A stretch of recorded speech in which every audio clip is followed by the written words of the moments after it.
Welcome to the Real Estate Masters podcast, where we interview the top names in the real estate game. If you want to grow your real estate business, see more podcasts, or get free resources, go to www.remcommunity.com. The only podcast that allows you to directly connect with the guests and many of the highest level names in the real estate game. You are in for a treat with our next guest. Do me a favor, subscribe to the podcast, leave us a review, and don't forget to go to remcommunity.com to connect with some of the highest level real estate professionals in the United States through our community and through our high level masterminds. Let's go. Hello. Welcome to today's show. We've got Alex Pardo. He is a real estate investor in South Florida, done over 600 deals in his career. He runs a very successful podcast himself and also runs Masterminds. So I'm excited to have him on the show. How you doing today, Alex? I'm fantastic, Tony. Thank you so much for having me on the show, brother. Love the fact that you're doing this now. So congrats. Absolutely, man. Glad to have a seasoned pro on the show here. So I'll just open it up to you, man. Just give us a little background about yourself, what you've done. And, you know, we were just talking a little bit ago, and it seems like we've kind of gone down similar paths. So just kind of jump in and tell everybody your story and how you got where you are. Yeah, man. So, you know, I think back, I think my story, born and raised in Miami, Cuban parents, my sister and I were the first ones born in Miami. And, you know, 10, 11, 12 years old, I grew up playing baseball. So I was at the park every single weekend. And after games, I would always go and buy baseball cards.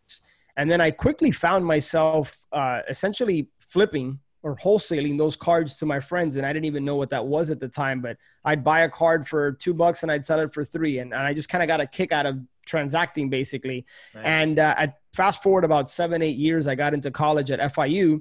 And I don't know if it was an ego thing, but I saw myself as like a CEO or a CFO of a Fortune, like a big company, like a Fortune 100 company.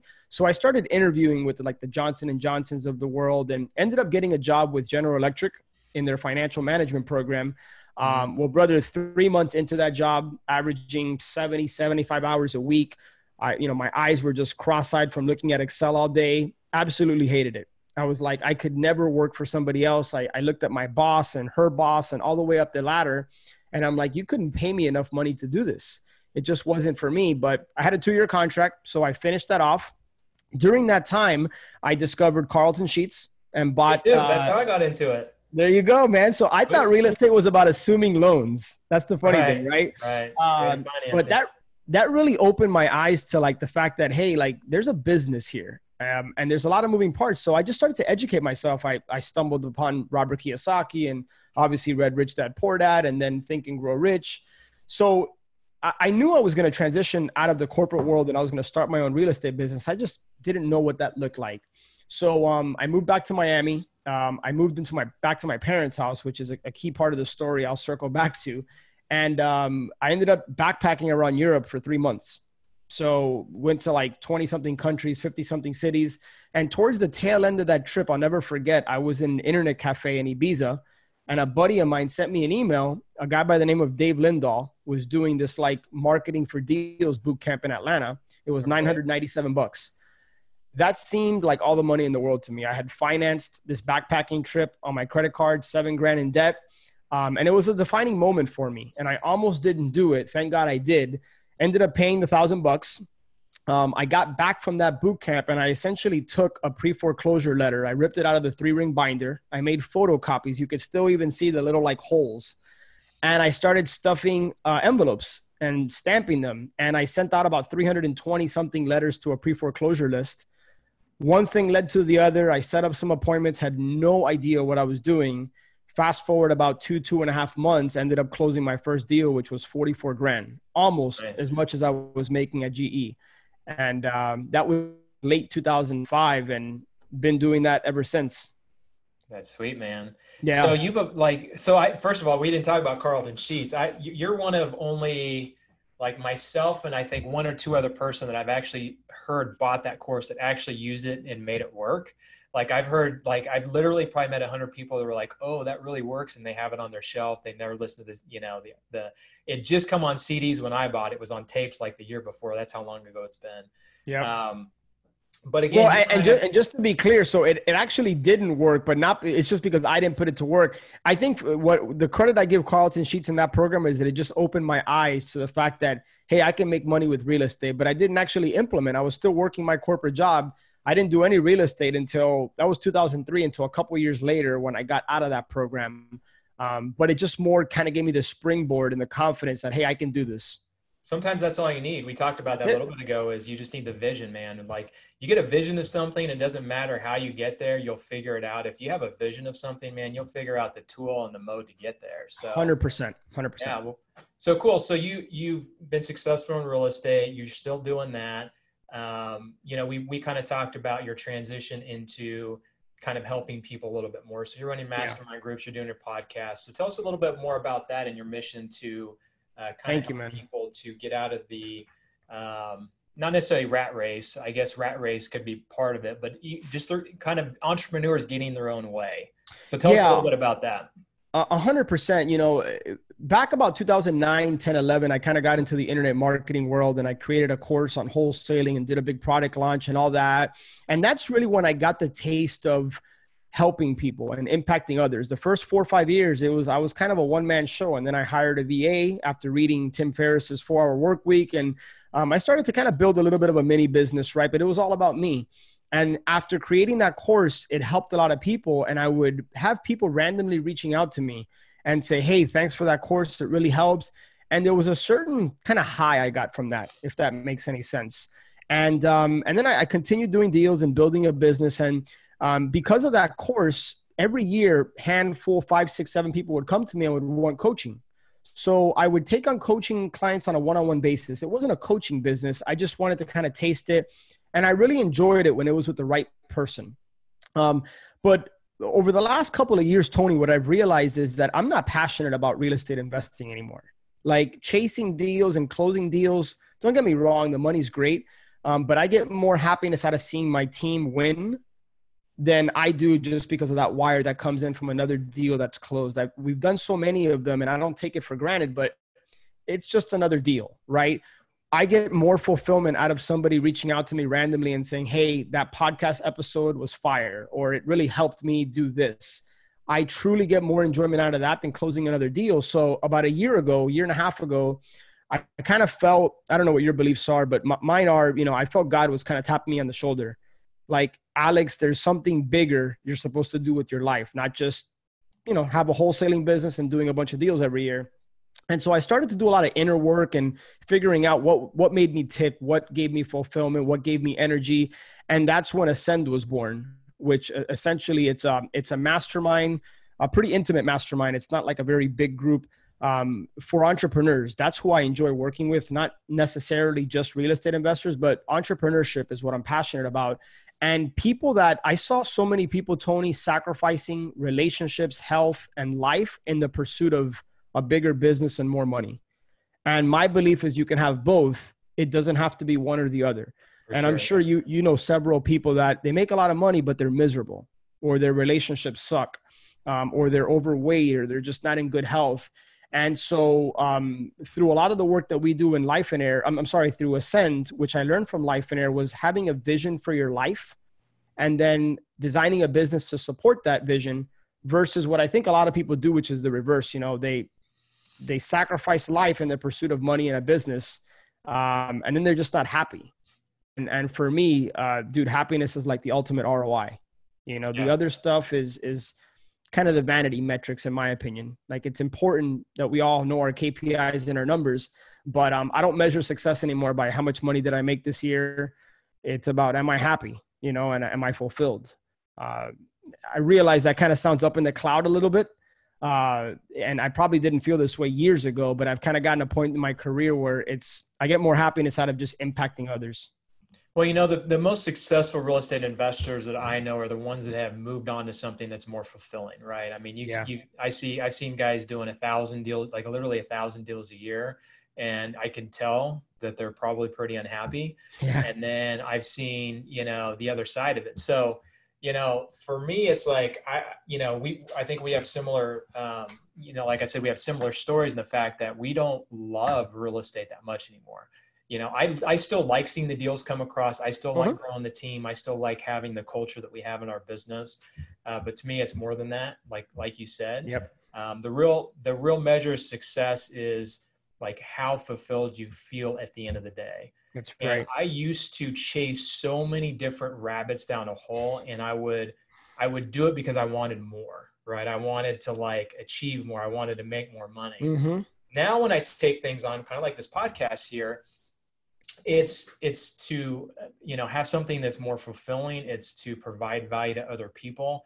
And Yeah. I have a rule now. I don't take anything on my plate that I don't love doing, and that if I grow it, it's not going to take that much more energy from me. It's I going to love it. actually bring energy to me. So I don't know how you feel about all that, but it sounds pretty similar. And You took the words. I mean, it's all so along those lines. It's very similar. I now filter like my decision-making process isn't necessarily how much money am I going to make.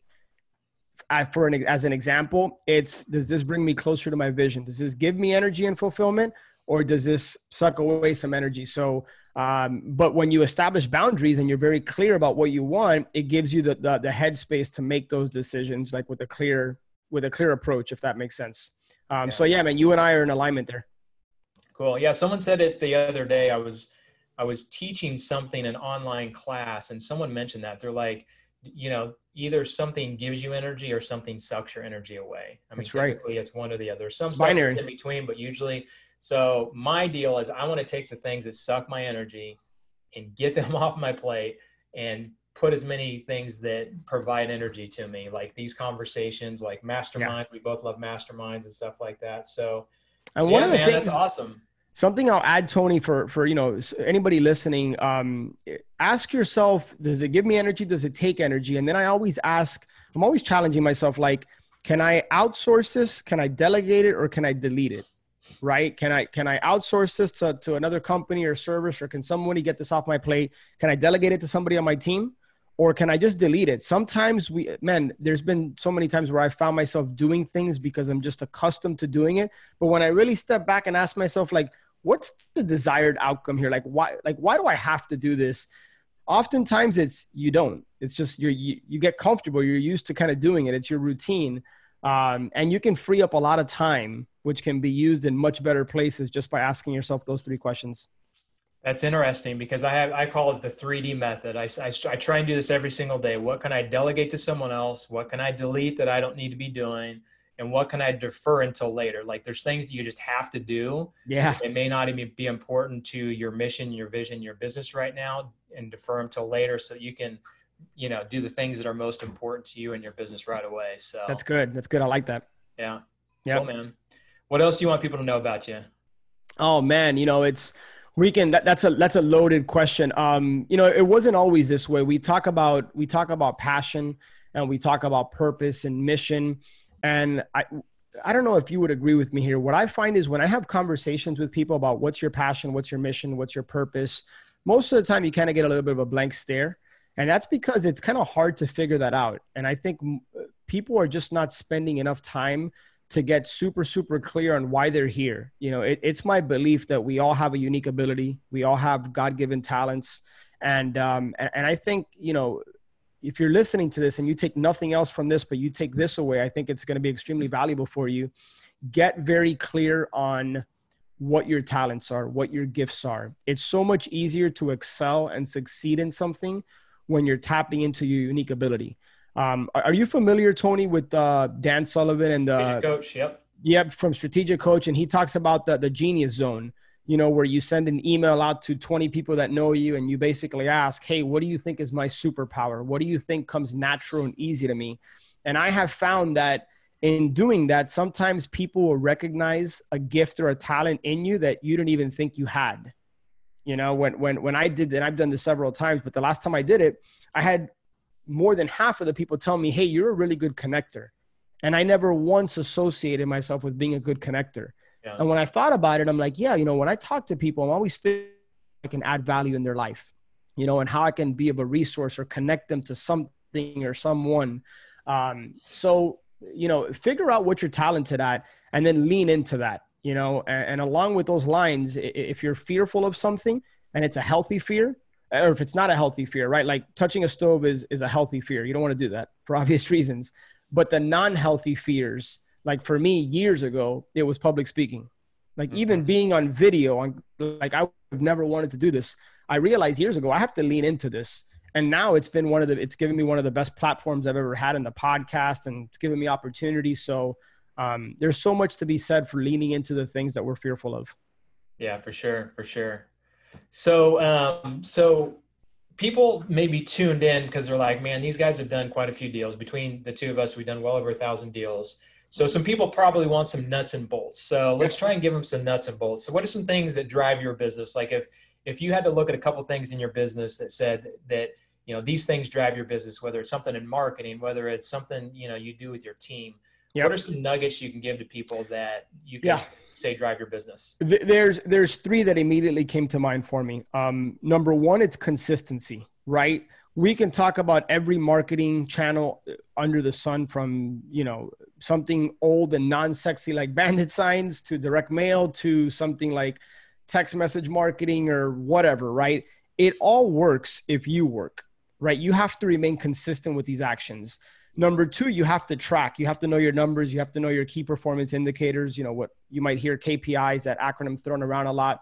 You have to know your numbers because it's going to help you make decisions moving forward about your business. It's like as if you're driving and the speedometer is broken, and you got a cop behind you. You don't even know if you're following the law, if you're not following the law.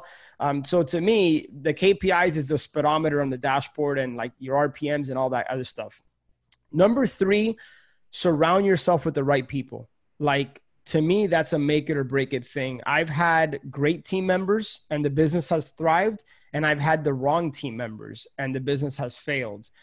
The business didn't fail because of them. It failed because of me, because I wasn't clear on the fact that I was putting the wrong people. I don't know if you've ever read the book by, what's this guy's name? Good to Great, Jim Collins. Jim Collins. Yep. Talks about putting the right people on the right bus in the right seat. If your business is failing and you have the wrong people, that's your fault. So take ownership and take responsibility, take accountability for that. It's not their fault. Number two, there's a culture in your business, whether it's intentional or unintentional. You have to be very purposeful about creating the type of culture that you want. And that starts with setting the tone. And number two, you have to get very, very clear on the type of people that fit that culture and are going to enhance the culture that you want in your business. So consistency, KPIs, and then just make sure that you're hiring the right people. Those three things have probably been, aside from mindset and some of those other things that are just very obvious, those have probably been the three biggest factors when I've achieved success. Yeah, I think the people piece is huge, because obviously we can't do anything without other people. So that's other people in your business as employees, that's contractors, that's people you hang out with on a daily basis. They say you're the average of the 5 people you hang out with the most. And so if you want to make more money, you hang out with people that are making more money. If you want a more positive mindset or better energy, you hang around positive people. I swear I have like a negativity meter, like these days. Like I am very sensitive to negativity. Like if someone says something negative, like I seriously just want to walk in the other room. Like I'm the same exact way, man. I can't stand it. So those are some really good points. And with surrounding yourself with good people, that's why you have the masterminds, right? Because you want to make sure that people that you bring into a group, they're going to be good for each other and help each other. That's what's great about the mastermind. So I guess jump a little bit more into that. So tell us your experience with your masterminds, I guess masterminds in general, and why people should look at getting into masterminds. Such a great question. And I've been a part of masterminds, Tony, for the better part of 10 years. I think I joined my first mastermind in 2008 or 9, I want to say. I've been a part of a number of masterminds. Some have been fantastic. Others have not been so great. First thing, if you're considering a mastermind, let me take a step back. Let's say you're not considering a mastermind. Why would you want to make a large investment? Number one, this sounds very obvious, but the best investment you can make is in yourself. I don't know if you know Ed Milet, very successful entrepreneur, and he talks about this analogy. So I want to give him credit about, think of a thermostat on the wall. And we're all set to a certain degree. Let's say most of us are 70 degrees. Well, if you open the door and a bunch of cold air comes in, that AC, that thermostat is going to kick up to heat up the room. And when we get in a mastermind, when we get around other successful, like-minded people that are high achievers, the degree on the thermostat goes up. Like now, all of a sudden, we become 80 or 90 degrees because we're in a room filled with other people that are operating at a higher level. Now, the reverse also happens, right? So like if we're hanging around the wrong people, people that are not high achievers, that are lazy or whatever, we're going to kind of cool back down, and that's not where we want to be. And so what masterminds have done in my life is they constantly push my degrees up. Where I may have started at a 70 degree, now I'm closer to 90 or 100 degrees because I'm constantly immersing myself in that kind of environment where, brother, I don't know if you can relate to this. I'm sure you can, but when I leave a mastermind, I find myself thinking a little bit different. I find myself thinking bigger, saying I can do more, I can achieve more. And it doesn't necessarily mean a number of deals or in dollars, but sometimes it's just one little slight tweak in how I think about something, or a different perspective, or a mindset shift that unlocks so much like opportunity and potential. And so masterminds, realize it's an investment in yourself. And also it's hard to do this alone. Like sometimes entrepreneurship can be very lonely. And when you have a community of people that you can tap into, hey, I'm struggling with this. This is my challenge. People can walk alongside you, pour into your life and in your business. And it's very hard to accomplish that when you're not part of a community of other entrepreneurs. No doubt. Yeah. I'm a part of several different masterminds. And you said you had a bad mastermind experience. Honestly, I can't say that I have had a bad Well, I've had I joined a mastermind one time. It was super high level. I enjoyed the group. I was in it for a year. I got tons of value. But at the end of the day, it was like, it wasn't the perfect fit for me. So it wasn't necessarily a bad experience. It just wasn't quite the right group, but I got like 10 to 20 times the return on investment. Right. Well, but you want to know, oh, I'm sorry. Go ahead. What's that? Go ahead. No, I was going to say, Tony, when I think back now, the only mastermind that I've had a bad experience with was a free mastermind. Okay. So maybe that was coincidence, or maybe not. It wasn't structured. It wasn't organized. It was just kind of like, let's figure it out. Let's hop in a room, and no agenda. There's no formality to it. So I think that says a lot. But you were kind of going down this path. My apologies for jumping in. But you got to get clear on what you want, where you're at in your life, where you're at in your business. There's a lot of great masterminds out there, but you got to figure you out first, and then look at leadership. Look at the people that run the mastermind and ask yourself, is this primarily just a business for them? Because it's a very lucrative business, let's be honest. Mm-hmm. And there's nothing wrong with that, but is there heart in it? Are they passionate about really helping people and enhancing the members' businesses, their lives? So interview leadership as much as they might interview you, and make sure that you're associating with one that's going to help you get to where ultimately you want to go. Yeah. I always say that you're one conversation, one relationship, one tip, one tool away from completely changing something that you're doing, or your whole business potentially. Yeah. And that's what I love about, being around other people. And, for the first 10 years of my business, I literally almost never asked for help. Like, I thought if you asked for help, you were weak and you didn't know what the hell you were doing. The opposite. Which honestly, I kind of didn't. The first 10 years you're figuring things, especially the first 5 years. And so I kind of just put my head down and just didn't ask for help. And it's crazy. In social media, it's a lot easier these days. You can post something on Facebook and probably get an answer. But when you're in like an intimate room and you can say, hey guys, I'm struggling with cash flow, or I'm struggling with an employee, or I'm struggling with, and you have like 5, 10, 15 people like hammering down on that with you and just saying, here's what I've done. Here's what I think. I mean, it's crazy the amount of good feedback you can get from dozens, if not hundreds of years of experience from those people in the room. So 100%. Yeah, I completely agree with you. And it's interesting, because I think back to before when I was in a mastermind, when I first heard about that concept, I think I read Napoleon Hill's Think and Grow Rich. And I was like, oh, that's interesting. I could see that being valuable. And then I started looking into masterminds, and I saw what the cost was. And that was the key right there. I was looking at it as a cost, as an expense, not an investment. And I'm like, why would I spend 10, 15, 20 plus $1,000 to be a part of a group? Like, I'm not going to buy my business friends, right? I almost looked at it kind of like a fraternity or something. And man, that's just a faulty mindset, because I've gained so much more from masterminds than, when I consider the investment, it's a fraction of what I've gained. Yeah, no doubt about it. No doubt Yeah. about it.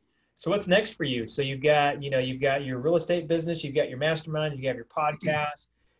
Anything new for you? Like anything, like what's your long-term vision? Do you have a long-term vision for what you want, or are you just kind of in the moment with what you're doing? A little bit of both, man. So I might be potentially selling the business, and Which so one? the real estate business. Okay. The real estate business. Yeah, I want to lean more heavily into the podcast. I want to lean more heavily into our Ascend mastermind and coaching community. There's so much I want to lean into building more of an online, like a brand and building a bigger audience, because I feel like that's one to many. Like that's how I'm going to be able to impact and help more people. So yeah, man, right now I'm just having fun. My family and I love to travel. And so this is a very much so a lifestyle business. I don't have any desire to build the biggest building in town, doing the most deals in town. Like that's not what drives me anymore. I think once, it used to, but so I'm very much about lifestyle, man, and just living my vision and just having fun in the process, if that makes sense. Yeah. And really it just takes like small tweaks in your business, right? I mean, there's obviously like big things you can do, right? Mm-hmm. But really it's like you said, consistently doing things on a daily basis that are just like little tweaks. That's on right. what you're doing, like long term, just makes a huge. It's kind of like a plane going from New York to LA, right? You put that off just a little bit, you're out in Europe or whatever. So Yeah.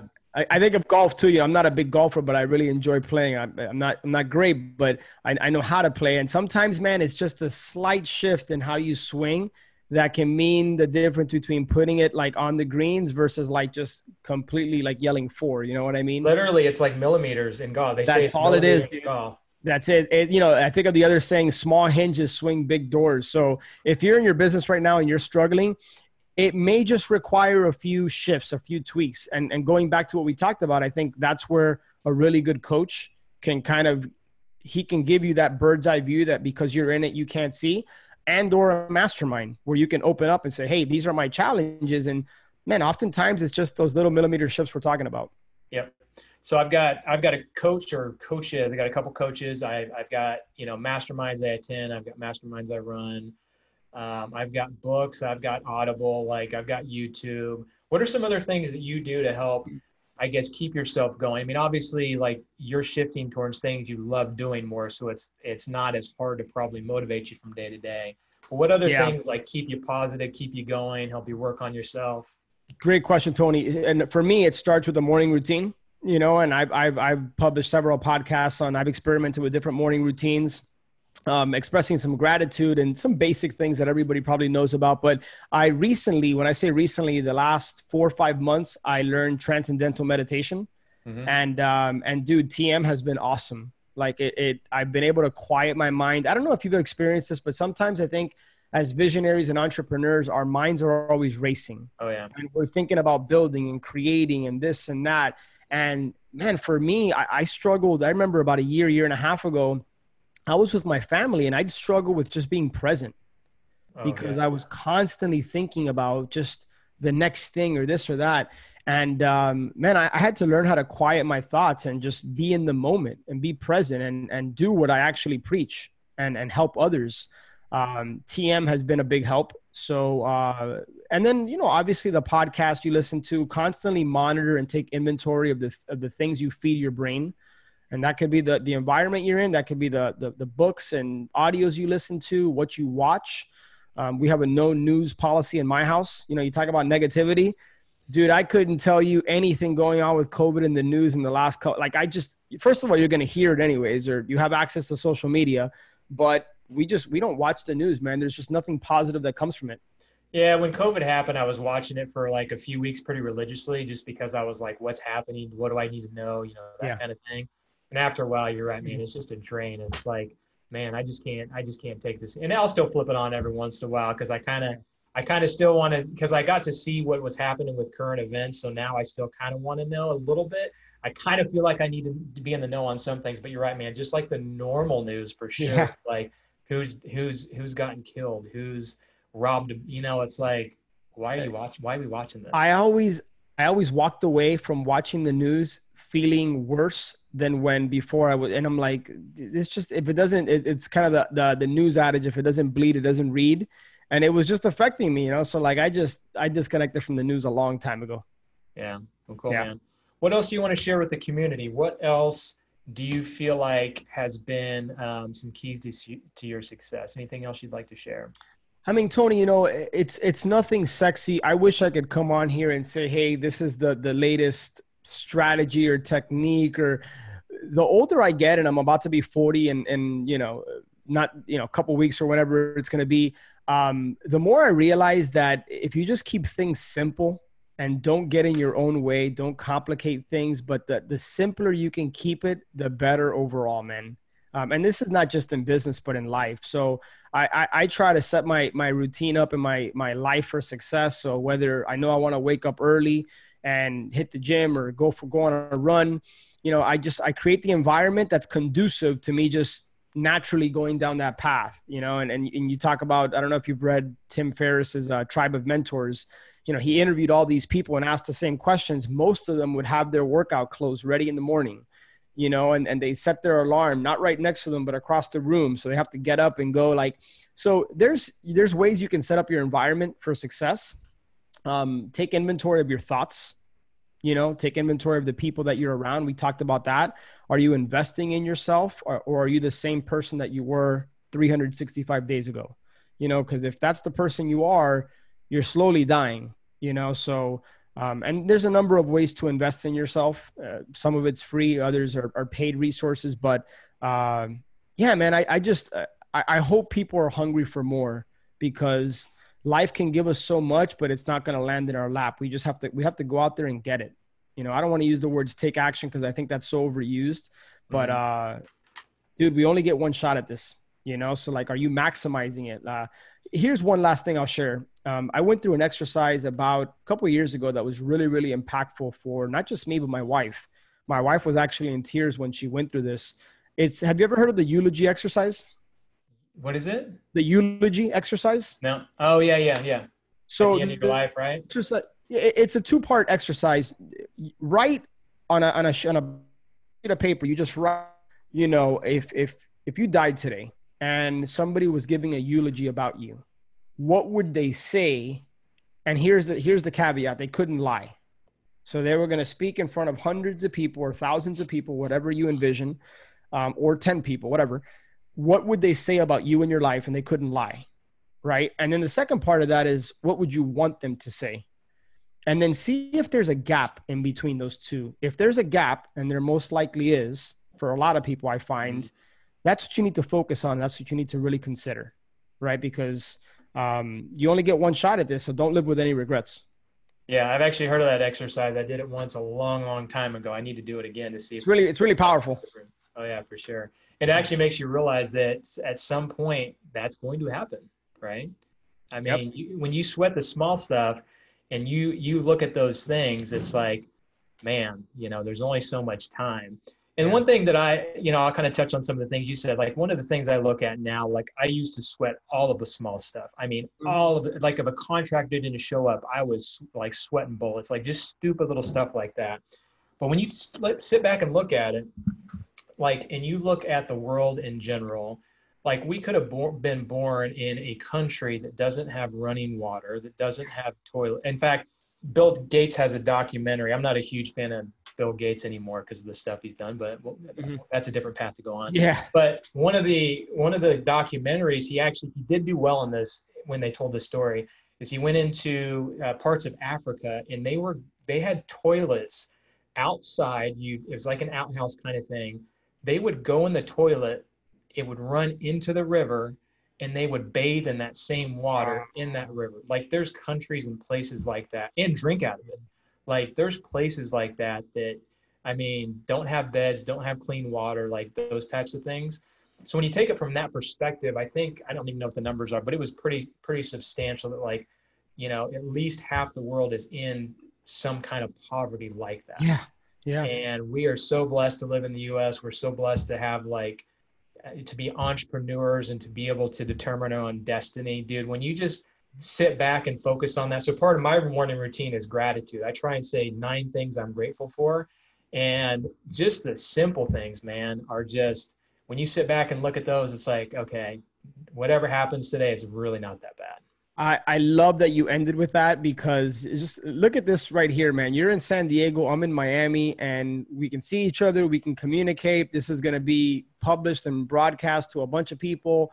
I mean, it's incredible. I was in Guatemala in January for a missions trip. And when you do things for others and you get in these environments, you said the right word. It's perspective. You realize that the crap that we complain about sometimes is just foolish, man. It's nonsense. These people, we visited families that lived literally in a 6x8 space with dirt floor, no running water. When it rains, it leaks into like the metal tin house that they have. They share, to your point, an outhouse with other families in the little community. And yet they're so grateful. Guatemalans, they're always with a smile on their face. And it gives you perspective. It really does.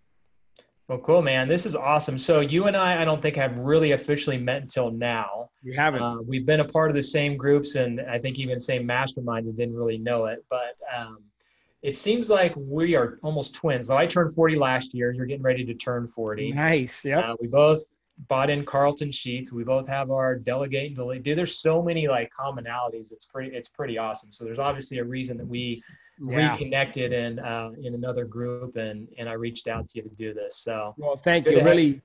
Yeah, man, I appreciate it. I love what you're doing, man. I have so much respect and admiration for people that are just, creating content and giving and helping others, because if this just impacts one person that listens to it or watches it, man, done our part. And that's an amazing thing. So thanks for, for inviting me and for giving me the platform to share my story. Absolutely, man. You touched on it. It's like, man, if you can just affect one life and make a better life for one person with what you're doing, man, it's totally worth it, because I've been given so many opportunities and been able to get in front of so many people and have so many mentors and coaches and people that have inspired me. So I just love when I can inspire someone else and bring people on like yourself that can inspire them as well. So thank you, my friend. Appreciate you. Yeah, appreciate your time and look forward to connecting again. Awesome. Have a great one, guys. All right, you too, man. Thanks for listening. Now go to www.remcommunity.com to connect with today's guest, see our high-level masterminds, and to get free resources. Don't forget to share this with a friend and leave us a 5-star review. We'll see you on the next episode.